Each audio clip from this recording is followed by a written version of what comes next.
கோவை விமான நிலையம் அருகே கடந்த நவம்பர் மாதம் கல்லூரி மாணவி கூட்டு பாலியல் வன்கொடுமை செய்யப்பட்ட வழக்கில் இன்னும் சற்று நேரத்தில் தீர்ப்பு வழங்கப்பட இருக்கிறது. கைது செய்யப்பட்ட சதீஷ், தவசி ஆகிய 3 பேர் குற்றவாளிகள் என தீர்ப்பு வழங்கப்பட்டிருக்கிறது. இது தொடர்பான முக்கிய செய்தியை பார்த்து வருகிறோம். இது தொடர்பான கூடுதல் தகவல்களை நமது செய்தியாளர் நந்தகுமார் வழங்கிட கேட்கலாம். நந்தகுமார், வணக்கம். உங்க விரிவான தகவல்.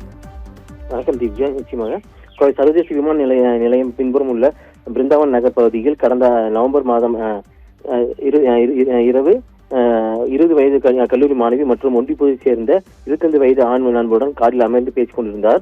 அப்பொழுது அங்கு ஒரு வாகனத்தில் வந்து 3 இளைஞர்கள் அந்த ஆண் நண்பரை அருவாளால் தாக்கிவிட்டு மாணவியை அங்கிருந்து இழுத்துச் சென்று பாலியல் வன்கொடுமை செய்துள்ளனர்.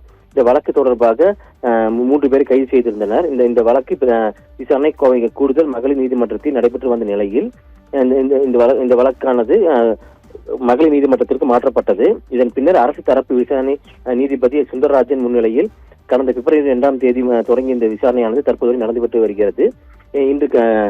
இந்த தீர்ப்பு வழங்கப்படும் என்று அறிவித்த நிலையில் இந்த கல்லூரி மாணவி கூட்டு பாலியல் வன்கொடுமை செய்யப்பட்ட விவகாரத்தில் குற்றம் சாட்டப்பட்ட 3வரையும் தற்போது நீதிமன்றத்தில் ஆஜர்படுத்திய பிறகு இப்போ தற்போது வந்த தகவல் அடிப்படையில் நீதிபதி சுந்தரராஜன் தற்போது 3 பேரும்